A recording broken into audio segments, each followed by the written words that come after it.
As I'm sure you already know, there are a number of strange quirks that make us the peculiar apes that we pride ourselves in being. We communicate abstract ideas like black holes and YouTube algorithms through our use of language. Our sense of humor is unparalleled in the animal kingdom, and we love taking care of our self-image, decorating our bodies with pearls, jewels, hairstyles, and Nike tracksuits, in order to be more presentable to our community and to express our unique individuality. Kind of like the peacock of the great apes. These features alone are enough to make us appreciate the level of strangeness and beauty that evolution has molded us to possess. But in my opinion, there is one human quirk that stands out to me as the most unique. Something that is so integrated into our culture and biology that we tend to completely overlook just how unheard of it is in the rest of the animal kingdom. It plays in the background of this very video, controls our mind and bodies, and brings us together in a way that permeates all cultural barriers. Humans are the musical apes. Music is a feature of our species that is as integrated into our biology as it is in our daily routine.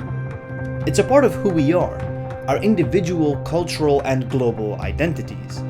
And by the end of this video, you will be a bit more aware of just how useful and beautiful your musicality is.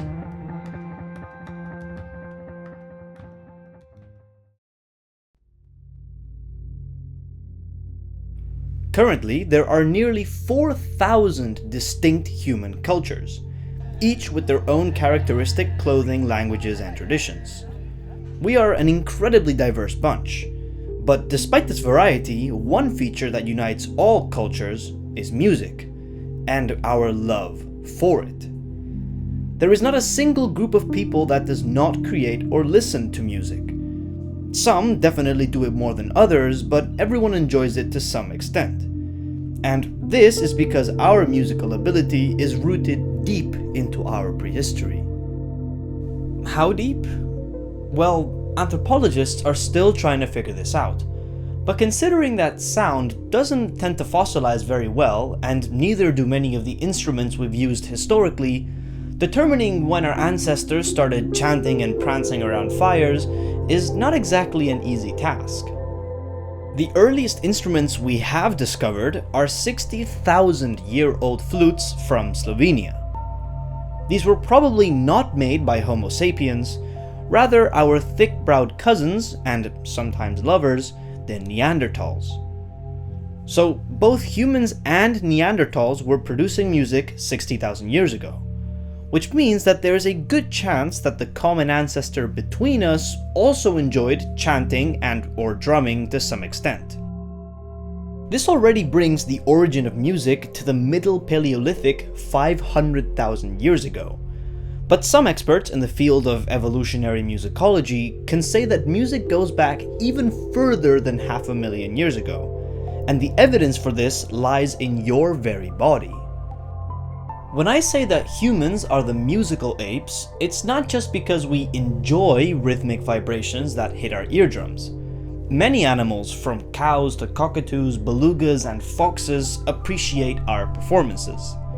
What I mean with musical ape is that our species has a number of physiological and cognitive adaptations that makes the creation of music an essential behavior to our evolutionary survival strategy. Just like building nests is an evolutionary survival strategy for birds. And at the core of this strategy of ours is a simple concept. All genres of music across space and time, classical, reggae, rock, and even drill, as different as they may seem, share one unifying feature. That being synchrony. Synchrony is what creates all human music. Musicians don't need to be told when and how to hit the drums in order to stay on beat. Each of them plays their own rhythm, but have tuned their biological chronometers to follow the same tempo. Thus, they remain in synchrony.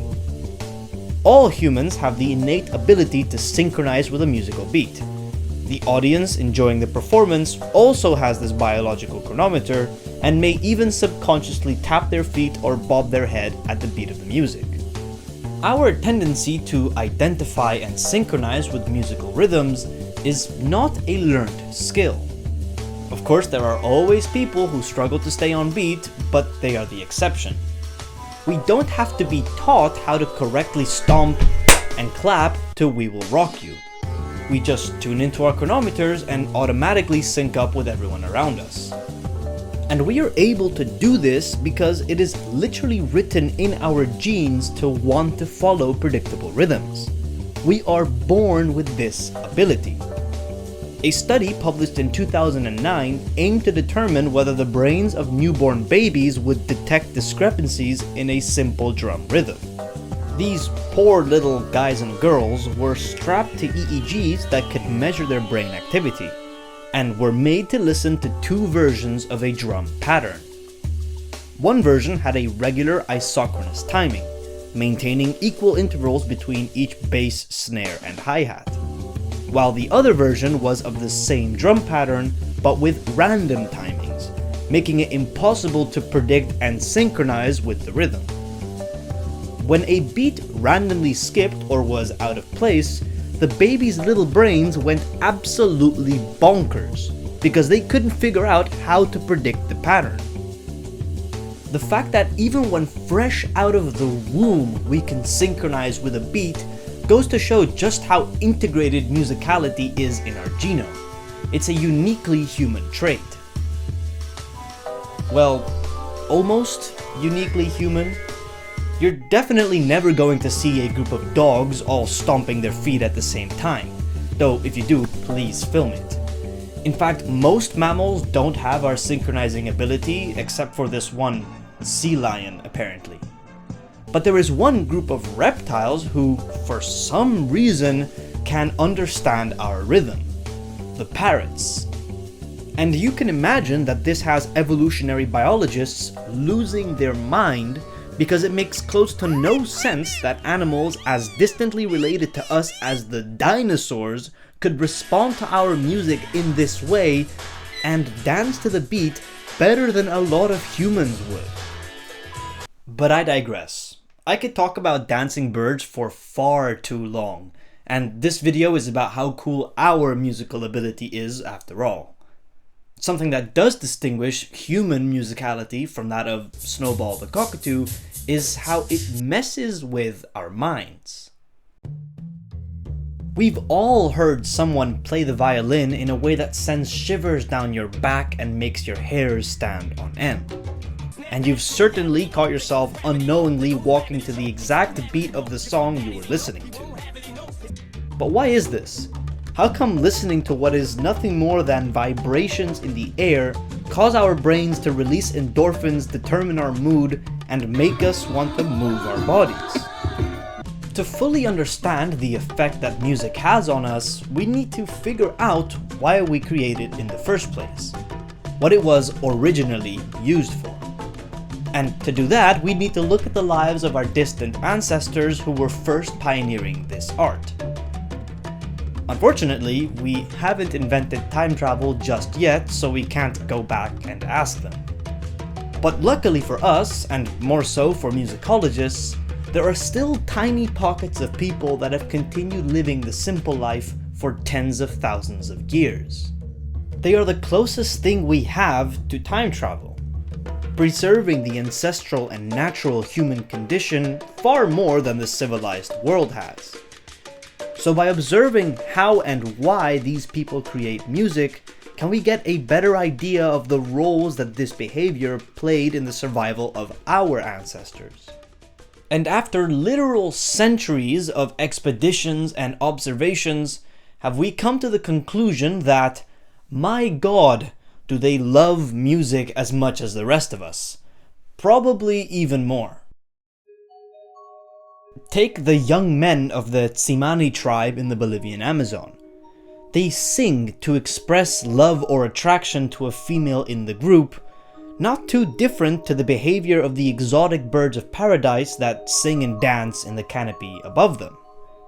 And while I struggle to find the nearest ramen shop using satellite-guided GPS programs on my phone, the Aboriginals of the Warlpiri tribe use ancient songs sung by their ancestors that describe the geography of the area, which they use to navigate the expansive Australian outback.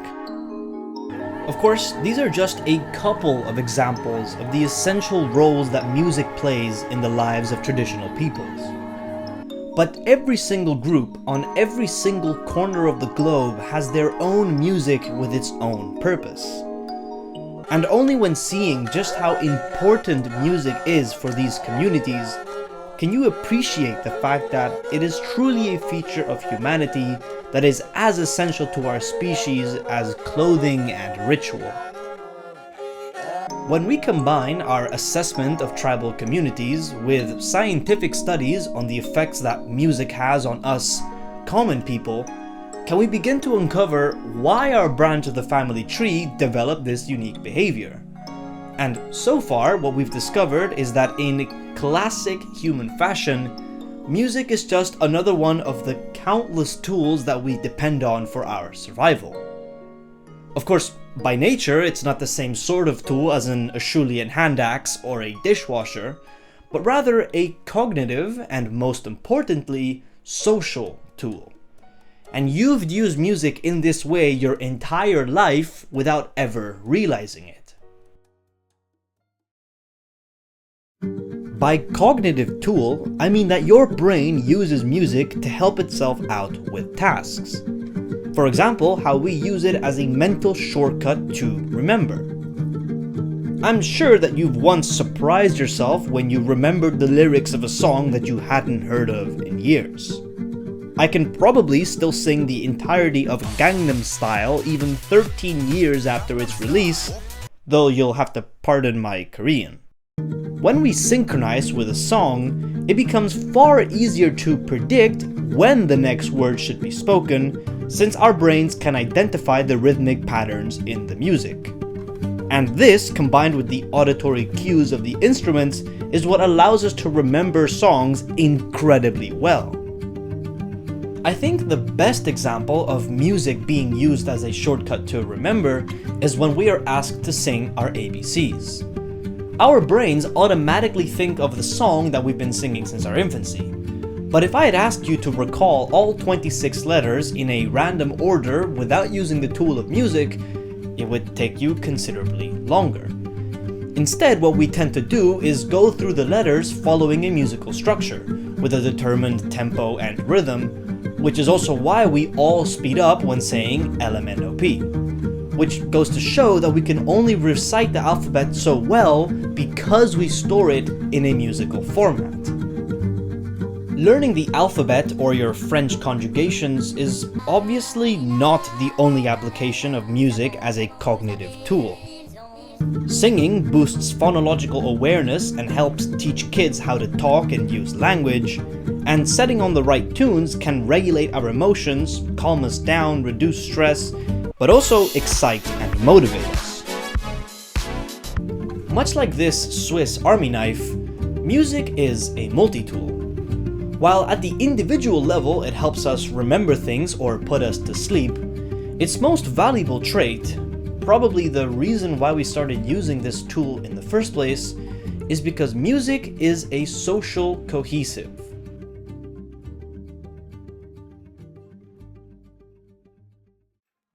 As I mentioned before, the foundation for all music is synchrony. When you listen to a beat, you automatically synchronize with it. But so does everyone else around you. And when we all calibrate our chronometers to the same song, we become synchronized with each other in space and time. This doesn't just sync up our feet, but the actual electromagnetic brain waves of the listeners start vibrating more and more in unison. Whether it's through drumming, singing, or just clapping along, our brain waves start to synchronize with each other, generating increased feelings of social connection and shared experience. This is also why singing in groups releases endorphins associated with bonding and happiness. And studies have even shown that making music together reduces hostility and increases empathy between participants. Evolution has predisposed us to respond to music in such a way that it helps people reach the same wavelength both emotionally and neurologically. Without the use of this social tool, forming larger, diverse communities would have been much harder, and perhaps we would have never reached the point in history we are at right now. Only when you start viewing music for what it is, a behavior we developed in order to bring people together, can you begin to fully appreciate the impact it has on our personal lives. Music's ability to tug at human emotion brings us together like nothing else. Because it isn't something we just listen to, it's something we do together. A shared rhythm becomes a shared emotion becomes a shared identity. Every time you nod your head to a beat, sing in the shower, hum while you cook, you aren't just enjoying the music.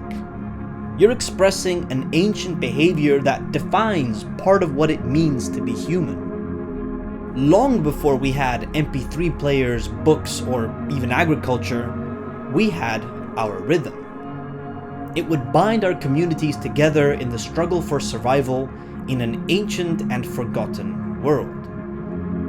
In times of war, we'd play the drums. In times of drought, we'd dance for the rain. Mothers sing their children to sleep, and strangers become family after taking part in rhythmic ceremonies.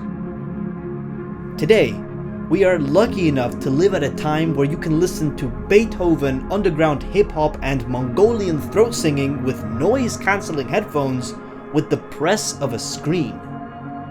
Music is no longer bound by geography, culture, or even time. Yet we still use this tool as the social glue it was meant to be. It engulfs so many aspects of our day-to-day lives, yet we rarely actually acknowledge just how bizarre and beautiful this behavior is. Because we may very well have never developed such an incredible quirk. It is only by pure chance and natural selection that we have the luxury of enjoying the diversity of music we see today. So, what am I getting at? The next time you put on your headphones or tune your guitar, take the time to appreciate that you're not just creating or listening to music. You're using an ancient tool that has been bestowed to us by evolution that is characteristic of our line of the family tree. Because the truth is, we don't just make music, music makes us.